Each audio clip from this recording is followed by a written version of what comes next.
কোচবিহার জেলা বিজেপির তপশিলি মোর্চাকে আরও শক্তিশালী করতে কোচবিহার জেলা বিজেপির কার্যালয়ে সাংগঠনিক বৈঠক করলেন বিজেপির তপশিলি মোর্চার রাজ্য সভাপতি সুজিত বিশ্বাস। শনিবার দুপুরে কোচবিহার জেলা বিজেপির কার্যালয়ে বিজেপির তপশিলি মোর্চা কোচবিহার জেলার সকল কর্মীদের নিয়ে সাংগঠনিক বৈঠক করে। আগামী দিনে বিজেপি তপশিলি মোর্চা কিভাবে কাজ করবে সেই বিষয়কে সামনে রেখে বৈঠকে আলোচনা করা হয়। এই দিনের এই বৈঠকে উপস্থিত ছিলেন বিজেপির কোচবিহার জেলার সভাপতি অভিজিৎ বর্মন সহ অন্যান্য বিজেপির কার্যকর্তারা। সাংবাদিকদের মুখোমুখি হয়ে রাজ্য সভাপতি কি জানাচ্ছেন শুনে নেব বিস্তারিত।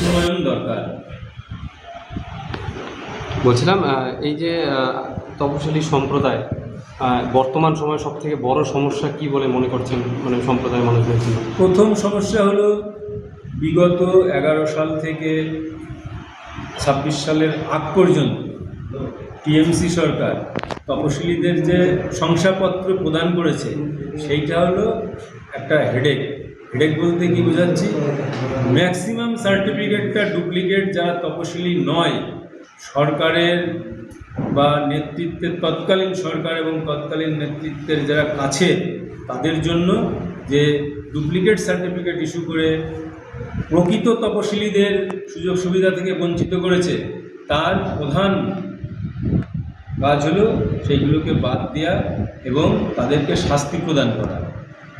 সে শংসাপত্র যারা পেয়েছে তাদের। বলছিলাম এই যে তপশিলি মোর্চার পক্ষ থেকে বিভিন্ন বুথ স্তরে গিয়ে দেখা যাচ্ছে আপনারা অভিযান চালাচ্ছেন, এখনও পর্যন্ত কোনো পদক্ষেপ বা কোনো কিছু? তো আমাদের সারা বছরই সাংগঠনিকভাবে এই প্রক্রিয়া চলে এবং এখন তো আরও জোর কদমে চলছে।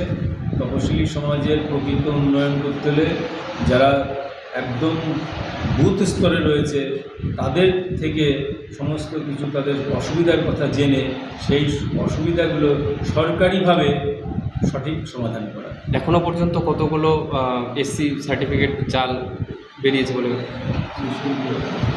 আমার ধারণা এটা অন্তত 1000 বেরিয়ে গেছে এবং আগামীতে আরও বৃহৎ আকারে বেরোবে কোচবিহার জেলা থেকে। একদম।